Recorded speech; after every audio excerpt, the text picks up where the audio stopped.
Last time हमने कहाँ तक किया था बेटा? रोम्बोटीड्रल ट्राइगोनल रोम्बोहेड्रल। रोम्बोहेड्रल। यानी कि हम लोगों ने ये कर लिए, इसका मतलब 7 क्रिस्टल सिस्टम्स कर लिए। हाँ ठीक है,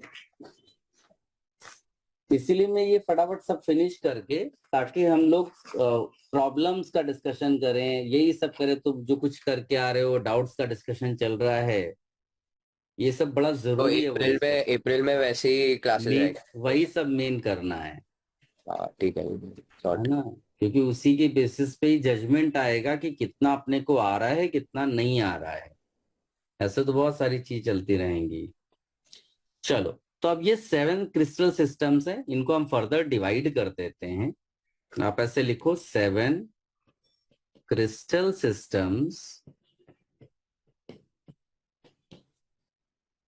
are further divided into number 1 primitive, number 2 body centered, number 3 face centered, number 4 end centered। ठीक है, हल्का हल्का सा आइडिया होना चाहिए, बिकॉज जैसा वो बोल देगा उसके हिसाब से हम कर लेंगे। ठीक है, प्रिमिटिव का मतलब क्या है? प्रिमिटिव को हम लोग सिंपल भी बोल सकते हैं। इसका मतलब सिर्फ है कि एटम्स जो है वो कॉर्नर्स पे प्रेजेंट हैं। ठीक है, तो डिजाइन बना लो और यहां बस कॉर्नर्स पे एटम्स रख दो। कोई कंफ्यूजन?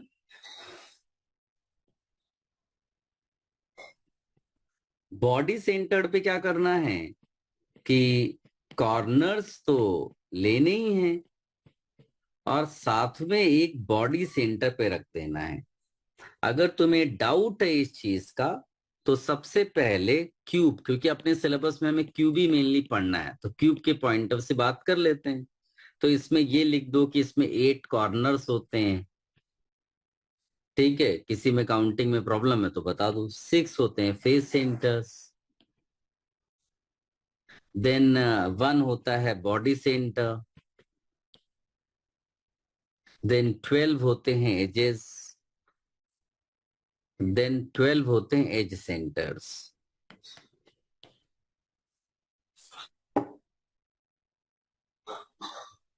ठीक है, तो ये माइंड में रखते हुए अब आते हैं इस पे, फेस सेंटर पे। ये कहता है कि atoms present at centres, all centres and face centres. Face centres कितने होंगे? जितने फेसेस होंगे।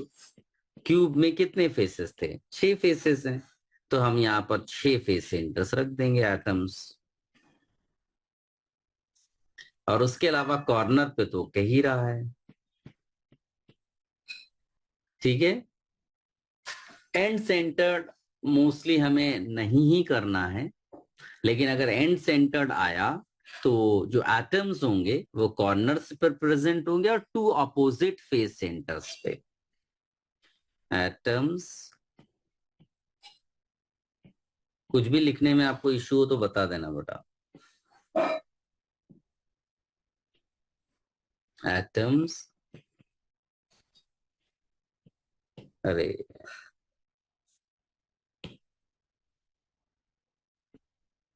हाँ, atoms at corners and 2 opposite faces. तो समझ लो कि ऐसा दिया हुआ है, कॉर्नर्स और 2 अपोजिट फेसेस ले लो कोई।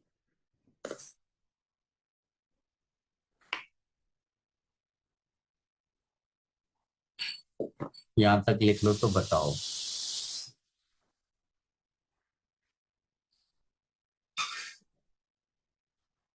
और तुम लोग में अगर कोई भी जब भी फुल लेंथ टेस्ट लेता है ना प्रीवियस ईयर्स वाले पेपर्स का, उसका रिपोर्ट मुझे जरूर भेजना बेटा। हाँ, कि पीसीएम में कितना स्कोर किया और किस ईयर में किया है, ठीक है। हाँ sir. Have you done this much?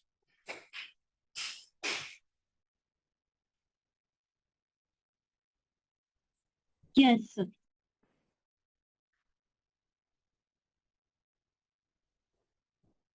चलो, अब इसमें जो ब्रेवाइज के 14 लैटिसेस हैं वो आपको समझ में आएगा जब तुम उन 7 क्रिस्टल सिस्टम्स में ऐड करोगे इन primitive body centered, face centered, end centered को।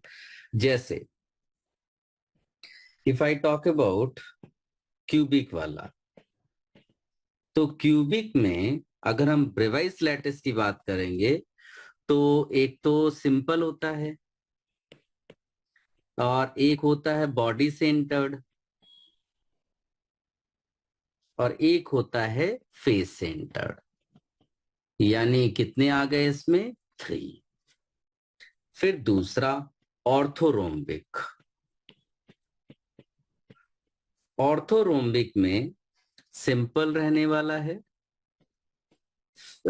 फेस सेंटर्ड रहने वाला है, बॉडी सेंटर्ड रहने वाला है, एंड सेंटर्ड रहने वाला है।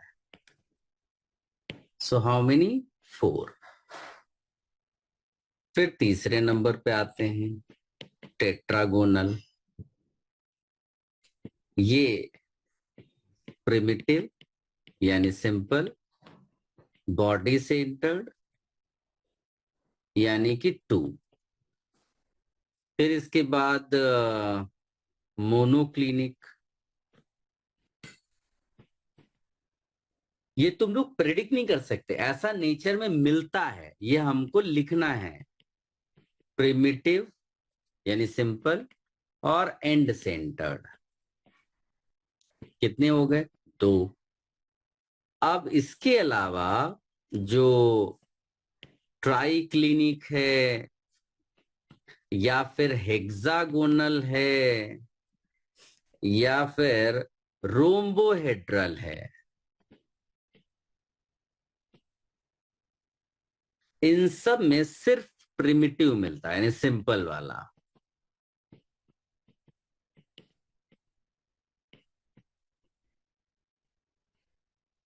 एक एक एक, ठीक है। इस तरह से हमारे पास टोटल 14 आ जाते हैं। अब हम लोग जो मेन डिस्कशन करेंगे वो सिर्फ क्यूबिक यूनिट सेल का करेंगे। मोस्टली क्वेश्चन इस वाले पार्ट से आते हैं जो अब हम करने जाएंगे।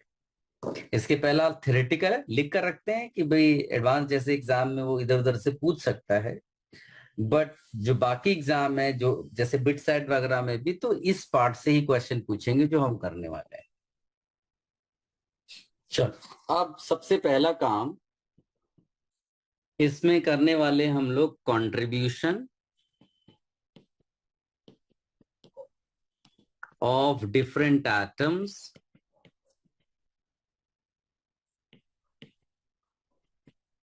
Towards a unit cell. Because जब हम सॉलिड बनाएंगे ना तो they are so many unit cells, we are एक के ऊपर दूसरा, लेफ्ट से राइट, कई सारी यूनिट सेल्स आप ऐसे रख रहे हो। तो ऐसी कई यूनिट सेल्स आप 3 डायमेंशनली अरेंज करने वाले हो। तो इट इज नॉट लाइक कि कोई एक एटम एक ही यूनिट सेल के साथ एसोसिएटेड है। So how do I know कि एक एटम कितने यूनिट सेल के साथ एसोसिएटेड है? तो बहुत सिंपल सा लॉजिक है। अगर कोई भी कॉर्नर एटम है, कॉर्नर एटम है तो मैथ्स लगाओ। कॉर्नर एटम और ये 90 डिग्री का एंगल है, तो बताओ वो कितने यूनिट सेल्स के साथ एसोसिएटेड होगा? 90 डिग्री है तो ये 90, ये 90 और ये 90, यानी एक प्लेन में कितने यूनिट सेल्स रखे जा सकते हैं? 4। लेकिन ऊपर भी उसके 4 रखे जा सकते हैं। So one unit cell is surrounded by how many? One corner is surrounded by how many unit cells? 8. 8 unit cells surround the corner. तो अगर पर यूनिट सेल हम लोग कॉर्नर का जो एटम है उसका कंट्रीब्यूशन देखें तो वो हो जाएगा 1/8। इसमें किसी को डाउट है कुछ? तुम लोग फॉलो कर रहे हो या पीछे चल रहे हो? फॉलो कर रहे एनी डाउट? दोस्त। चलो, इसके बाद अगर हम लोग फेस सेंटर के एटम की बात करें, वो तो कॉर्नर का था।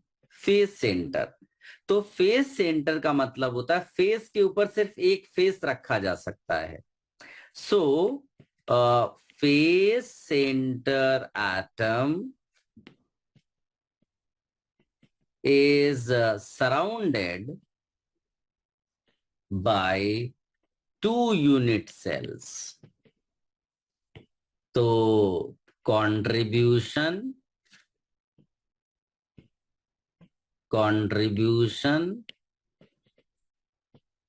per unit cell will be half. बिल्कुल सही, ठीक है। बॉडी सेंटर में अगर है मान लो, तो बॉडी सेंटर तो अंदर ही हुआ, तो contribution of body centred atom will be 1। पूरा का पूरा अंदर ही है। अब मान लो इस तरह से चांसेस कम ही है, लेकिन इमेजिनरी सिचुएशन मान लो ले लेते एज सेंटर। एज सेंटर, तो एक एज कितने यूनिट सेल से सराउंडेड है, तो उसके चारों तरफ विजुलाइज करो 4 यूनिट सेल्स रखी जा सकती हैं, राइट। तो 1 edge is surrounded by 4 unit cells, right. तो contribution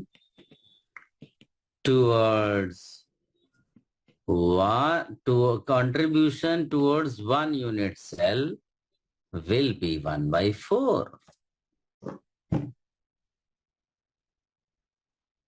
Gungun beta, you can attempt questions of coordination compounds, हाँ? हाँ सर, ठीक है। हाँ, वो तुम लोग फ्राइडे को पूछ सकते हो, वो क्योंकि वो तो, और स्पेशली जो सेक्शन 1 है उसके क्वेश्चंस पूछ लेना, बिकॉज वो वैसे भी तुम्हारे इसमें तो आ ही रहा है। चल, अब इसमें लिखिएगा, हेडिंग डालिएगा बड़ा, effective number of atoms. Effective number of atoms in a unit cell.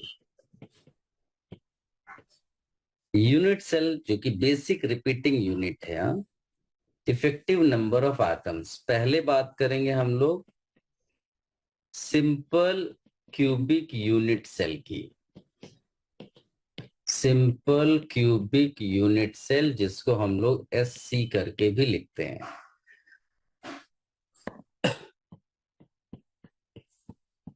Because atoms are only at corners, total 8 corners हो गए, हर कॉर्नर का कंट्रीब्यूशन 1/8 है, तो इफेक्टिव एटम्स 1 आता है। Z से रिप्रेजेंट करते हैं, Z1 हो जाएगा, ठीक है। दूसरा, body centred cubic unit cell. Body centred cubic unit cell, इसको हम लोग लिखेंगे BCC, और ये हो जाएगा कॉर्नर्स पे तो है ही है, और बॉडी सेंटर पे भी होगा, तो यहाँ पर 8 × 1/8 हो जाएगा, और बॉडी सेंटर वाला पूरा कंट्रीब्यूट करता है, तो ये हो जाएगा 2। तो यहाँ पर Z की वैल्यू 2। और फिर तीसरा हम यहाँ लिखने वाले हैं face centred cubic unit cell, यानी FCC। तो ये हो जाएगा ऐसा, corner corner corner corner corner corner. इसके अलावा let me change the colour, यहां पर आप रख दो फेस सेंटर्स पे, फेस सेंटर्स पे रख दिए हमने ऐसे। तो ये फेस सेंटर वाला कंट्रीब्यूशन होता है तुम्हारा 1/2 और कॉर्नर वाला होता है 1/8। तो कितना आ गया ये 1 + 3, तो ये 4 नंबर आया। तो z की वैल्यू 4 आ गई। इतना नोट कर लो पहले। इतना हो गया बेटा। Yes sir. सब लोग बहुत अच्छे से ध्यान दो, it's a very easy chapter और इसका क्वेश्चन गलत नहीं होता है कभी भी अगर एग्जाम में आ जाए तो। अब इसमें लिखना रिलेशन, अगला हेडिंग है relation, relation between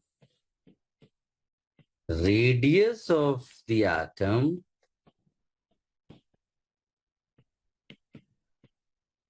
and edge length। पहला सिंपल क्यूबिक यूनिट सेल के लिए तो हम लोग एज्यूम करके रखते हैं बेटा, ये एजम्पशन होता है कि atoms are touching each other. ठीक है, यानी कि आपने ये लिया और ये है तुम्हारा, समझ लो ये ए है ये बी है, तो ये ए है और ये बी है, तो ये आर है और ये आर है, और टोटल तुम्हारा 2r हो गया एंड दैट इज ए। तो r इज इक्वल टू हो गया a/2। ठीक है, फिर दूसरा उठाते हैं body centred cubic. Body centred cubic में क्या है कि आपका इस समय जो कॉर्नर्स होंगे वो टच नहीं कर रहे हैं, अब टच कर रहे हैं ये अगर मैं इसको मान लू बी और इसको मान लू डी, तो बी डी जो होगा वहां एक एटम यहां पर है, एक यहां पर है, एक यहां पर है। This is r, this is 2r, this is r, यानी 4r इज इक्वल टू, अब a√3 बॉडी सेंटर का जो लेंथ होगा वो a√3 होगा, है ना। कोई दिक्कत नहीं होनी चाहिए तुम लोगों को ये समझने में। ये बी है ये डी है, ये तुम्हारा समझ लो नीचे ड्रॉप किया ए है, इसको देखोगे तो a√2 है, पाइथागोरस थ्योरम लगाया a√3 आ गया। तो r इज इक्वल टू हो गया a√3/4। ठीक है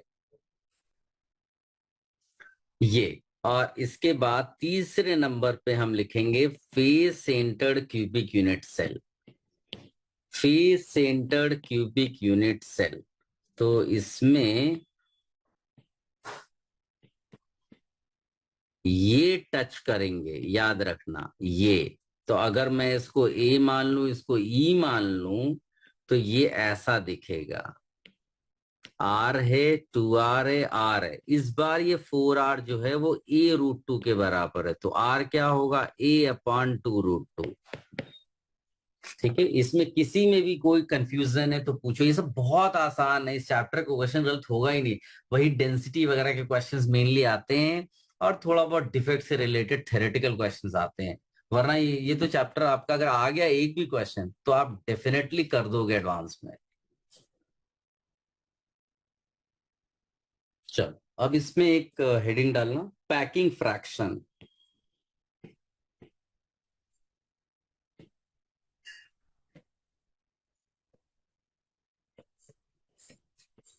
पैकिंग फ्रैक्शन, इसमें हम लोग इसको पैकिंग एफिशिएंसी भी बोल सकते हैं।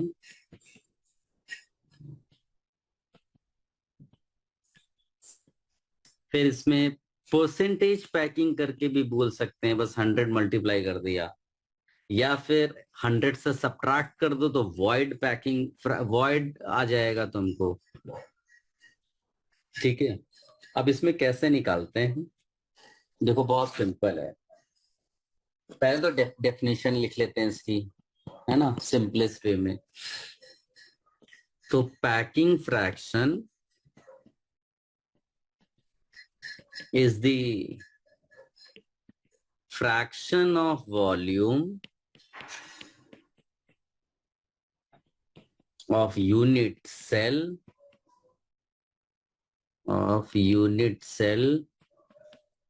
occupied by atoms।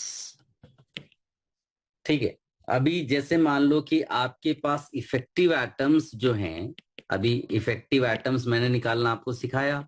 Effective atoms unit cell में मान लीजिए Z है, तो ये बताइए एक एटम का अगर वॉल्यूम, वन एटम का जो वॉल्यूम होता है वो कितना होता है? 4/3πr³। तो टोटल एटम्स का वॉल्यूम कितना हो जाएगा?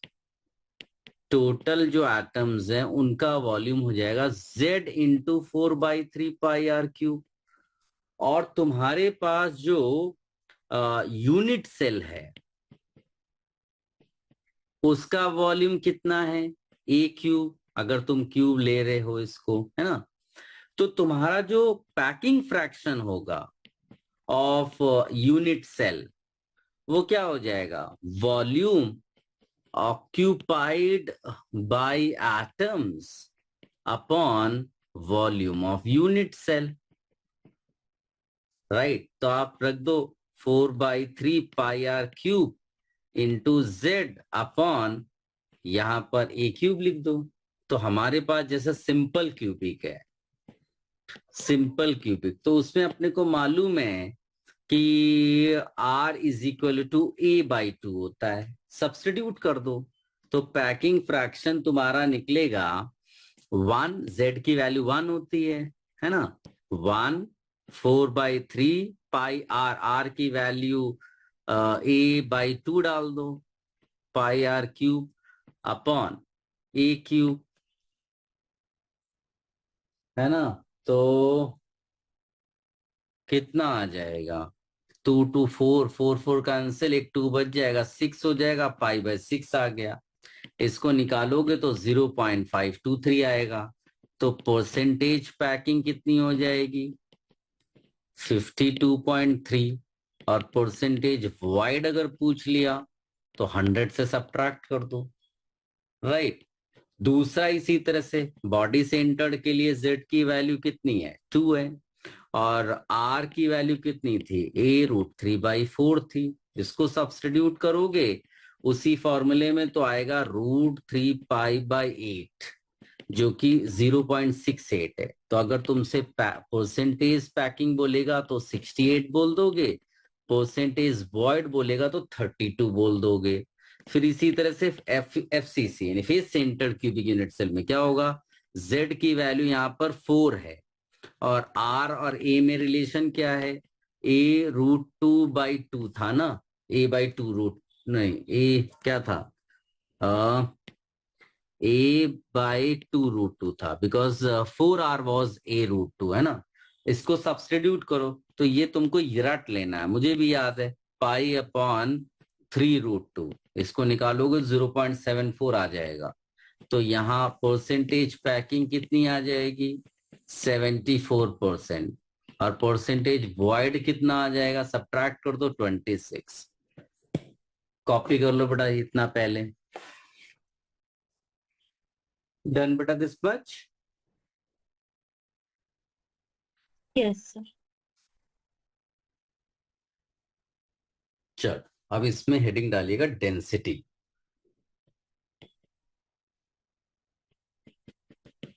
डेंसिटी, ठीक है। तो डेंसिटी कोई बहुत बड़ी चीज तो है नहीं। डेंसिटी क्या है? Mass upon volume, right. और मास क्या होगा कि जितने एटम्स हैं उतने एटम्स के लिए मास के लिए क्या करोगे? एक एटम का मास होगा molar mass upon Avogadro number, right. तो ये हो गया असली में मास ऑफ एटम्स। और मास ऑफ एटम्स में वॉल्यूम डिवाइड कर दो। तो अगर सिंपल क्यूबिक के लिए हो पूछोगे ये हो जाएगा M/NA³ बॉडी सेंटर्ड के लिए पूछोगे तो 2M/NA³। और फेस सेंटर्ड के लिए पूछोगे तो हो जाएगा 4M/NA³। कोई कंफ्यूजन हो तो बोलो बेटा। रिटन दिस मच बेटा?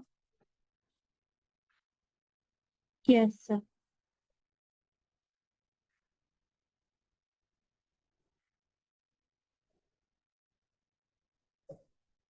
चलो, तो एक और हेडिंग डालिएगा आज की क्लास के लिए, कोऑर्डिनेशन नंबर। कई जगह हम इसको पढ़ते हैं, कोऑर्डिनेशन कंपाउंड्स में भी हमने इसको पढ़ा था। कोऑर्डिनेशन नंबर सिंपली है कि भाई कितने नेबर्स हैं हमारे यहाँ, ठीक है। It is the number of, ज्यादा अच्छा लिखेंगे नियरेस्ट, हाँ, दूर भी वाले हो सकते हैं, हमको उससे मतलब नहीं। नंबर ऑफ नियरेस्ट नेबर्स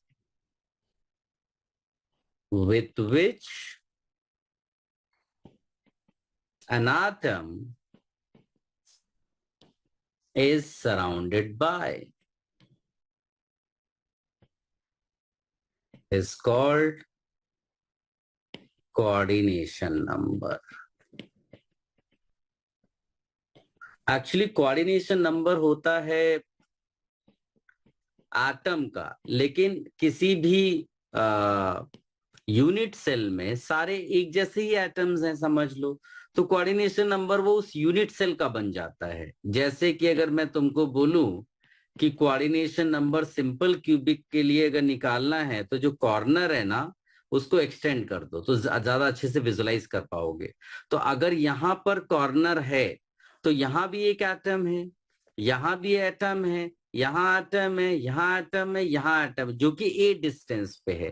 क्योंकि यहाँ पर अगर ध्यान से देखोगे तो जो नेबर्स हैं नियरेस्ट वाले वो 2r पे होंगे और वो ए डिस्टेंस है, और ए डिस्टेंस पे 6 एटम्स उसको मिल रहे हैं, इसलिए कोऑर्डिनेशन नंबर 6 हो जाएगा।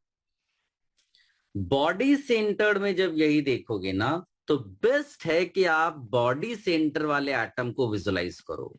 और बॉडी सेंटर का एटम जो होगा वो किस किस को टच कर रहा होगा, अपने सारे कॉर्नर्स को, यानी कोऑर्डिनेशन नंबर क्या हो गया 8।